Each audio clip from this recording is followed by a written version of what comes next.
Bonjour. Donc on va reprendre là où on s'était arrêté la dernière fois. Alors donc je vais vous parler des moteurs BLDC et donc je vais commencer à vous parlant de montrant donc l'exemple sur le fonctionnement donc des moteurs classiques. Donc sur le principe du moins, voilà. Donc on a vu la dernière fois donc en fait quelque chose dans le style ça avec des champs. Donc je vais expliquer que donc c'est le champ créé dû à l'alimentation qui faisait donc tourner donc notre aimant à l'intérieur, donc dans le même sens que le champ donc qu'on appelle la force de Lenz, qui était un Lenz, donc c'est un physicien hein, qui a trouvé donc justement cette propriété de l'aimant, et donc c'est la base des moteurs électriques, voilà. Et donc après donc je vous ai dit que donc à partir de là donc les cas de moteurs traditionnels en fait donc l'aimant se trouve à l'extérieur et non pas à l'intérieur, comme sur l'explication que je vous ai montré là, qui permettait donc de mieux comprendre, mieux cerner le fonctionnement donc du moteur. Donc là c'est le cas d'un moteur donc un moteur classique en fait hein, donc il a cette structure là. Et donc, mais les moteurs BLDC, par contre, c'est l'inverse de ça. Et donc, ça correspond exactement à ce que je vous ai expliqué précédemment. Donc, c'est-à-dire l'aimant à l'intérieur. Alors, procédons.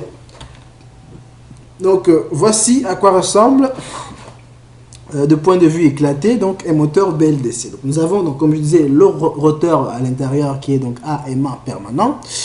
Et puis, donc, nous avons le stateur ici, sur lequel il y a en fait les fils, hein, des enroulements de fils qui créent en fait un champ magnétique permettant donc de faire tourner le rotor qui est ici. Voilà.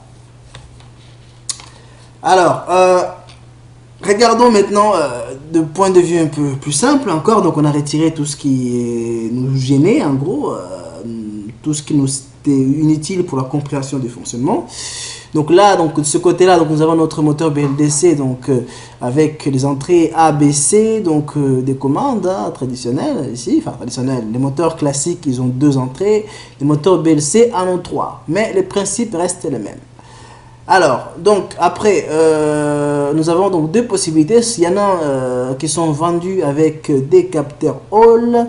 Donc ceux-là donc ont donc comme vous pouvez voir ici 6 connecteurs, donc 3 entrées ABC et 3 sorties capteurs, donc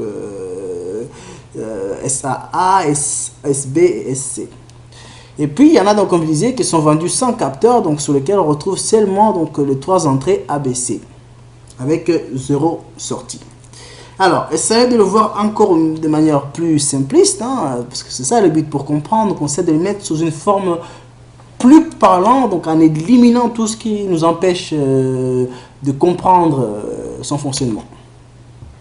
Et donc voilà, on est toujours avec notre moteur, et puis donc ici on représente de manière plus claire en fait notre aimant permanent, donc comme dans l'exemple que je vous ai montré, donc il y a un pôle sud, enfin un pôle sud par sud, donc j'attends en fait le pôle nord, le pôle plus, hein, donc il est polarisé positivement, et puis N, hein, donc il est polarisé négativement, tout simplement.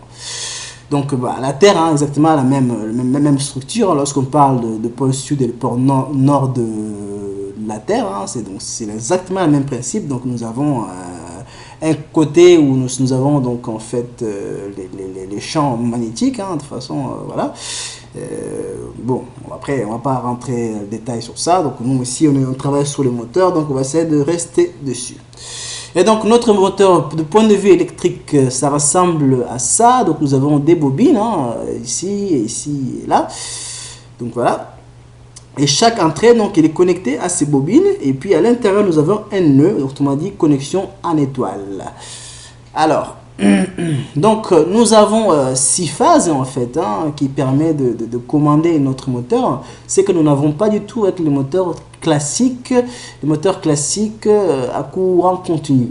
Donc ici on doit forcément respecter les 6 phases si on veut le faire tourner de manière continue, sans quoi on risque d'avoir des décrochages, parce qu'après tout c'est un moteur synchrone, donc c'est à dire que le rotor doit tourner à la même vitesse